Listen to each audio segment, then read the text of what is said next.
พี่น้องประเด็นดราม่าเรื่องการซื้อขายศิลปินหมอลำกำลังมาแรงตอนนี้พี่น้องวายดราม่าเดียดบุกในวงการหมอลำหลายคนกับโพสต์เกี่ยวกับเรื่องนี้พี่น้องคอยไปเห็นโพสต์ของหลายผู้หลายคนคอยเสียวมาอ่านสู่ฟังพอระเบียบวัฒนศิลป์โพสต์มาจังสี่ละย่าสิซื้อเอาเบิดหลายเจ้าภาพเพิ่นสิบ่จ้างคณะอื่นขอบใจลูกหลายๆเด้อที่ลูกบ่เห็นแก่เงินสมกับที่พ่อฮักและส่งเสริมให้เป็นพระเอกอันดับหนึ่งว่าได้ป่ะเพราะนั่นหลายคนก็สิเฝ้าอ่านไปไว้พี่น้องระเบียบวัฒนศิลป์มาโพสต์ว่าจังซี่เวลาไปซื้อศิลปินมาอยู่นำต้องพูดยังไงทางนี้บ่เคยมีประสบการณ์ว่าซานเขาไปซื้อเขาเว้ากันจังได๋ทั้งนี้บ่มีประสบการณ์จักเที่ยเบ้าสู่ฟังแน่อะไรประมาณนี้พี่น้องอีพ่อดาบสอแห่งปฐมบันเทิงศิลป์มาจังซี่ปาดใหญ่ครับตลาดหมอลำมาคือคักแท้เนาะใหญ่ผมก็ถามเบิ่งซื่อๆผมบ่มีเงินซื้อดอกผมอยากได้คนแต่บ่ต้องการซื้อขายนะหาเหลือแต่เสียงไหลพะนะว่า หาเหลือแต่คนเสียงไหลบูดจักรพันธ์ลำเพิ่นมาหน้าบูดมาว่าจังซี่บัดนี้เนี่ยหลักบริหารคือยืนหยัดกับคำว่าอยู่แล้วสบายใจศิลปินทุกคนที่เข้ามากกล้าพูดได้เต็มปากว่าไม่เคยซื้อตัวแต่อย่างใดค่าตอบแทนกระสมตามความสามารถปกติการมาไปการมาว่าซั่นว่าประมาณนี้ว่าน่ะบูดว่าประมาณนี้บัดนี้บอร์ดโนดอีสานนครศรีมาจังซี่การซื้อขายศิลปินสำหรับผมถือเป็นเรื่องปกติส่วนไผสิไปบ่ไปมันก็มีปัจจัยบ่จักอย่างสำคัญคือเงินมากพอสำหรับเขาหรือเปล่าถ้าถือใจกับไปแค่นั้นแต่ที่เว้านี่ในกรณีแม่ผมเองแม่เป้าโอเคนะครับและมารยาทในการดีลกับควรมีเท่านั้นเองได้ไปแล้วโพดเอาความสะใจแล้วก็เลยคนก็เลยสิสั่งแค่นั้นเองได้ไปแล้วพากันโพดเพียงความสะใจคนสิสั่งว่าสั่นละวานั่นน่ะบัดนี้สาวบัวตูมแห่งเกียงไก่อีสานเสียนว่าจังซี่เชื่อว่าที่ทุกคนทำทุกมื้อนี้ก็เพื่อเงินตะเกียกตะกายทุกสิ่งทุกอย่างให้ได้เงินมาให้ได้มากที่สุดเพื่อสิได้ชีวิตที่ดีขึ้นถึงหลายคนอาจสิมองว่าเงินบ่ได้เป็นสิ่งสำคัญในชีวิตแต่อย่าลืมว่าทุกชีวิตต้องใช้เงินปัจจุบันเงินก็คือปัจจัยหลักในการดำรงชีวิตแต่ในบางคนบางครอบครัวกับพ่อมีทุนอยู่แล้วเขาอาจสิบ่มอง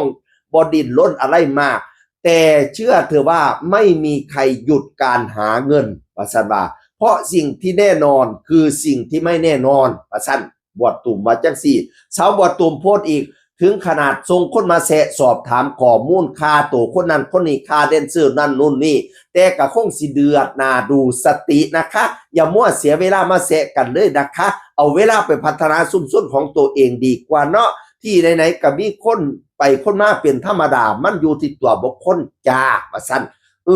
โบลมลักเนียมเครือจากเกียงไก่อีสานศิลป์บาต่อสิตั้งใจสร้างพระเอกอันดับต้นๆขึ้นมาให้ดูสัก1คนฝากลูกชายด้วยนะคะว่าซั่นว่าเกี่ยวกันบ่บัดนี้บอสตั้มอีจังซี่บางคนก็ติดต่ออยู่ครับแต่บ่ได้ติดต่อซื้อการซื้อขายก็ต้องพอใจทั้งสองฝ่ายบ่ค่อยเกิดขึ้นได้บางคนก็อยากอัพเจ้าของด้วยกันว่าเขาไปซื้อก็มี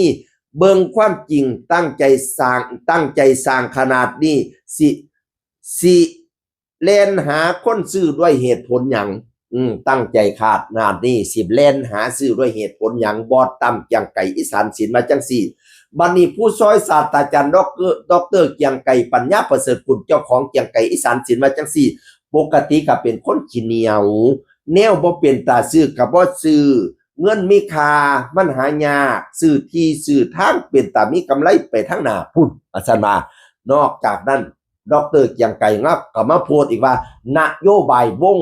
บ่มีนโยบายสิไปหาซื้อศิลปินทางอื่นว่าซั่นว่านั่นน่ะ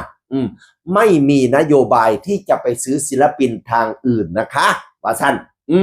ประมาณนี้ตลาดการซื้อขายศิลปินพี่น้องค่อยสำหรับค่อยก็มองว่า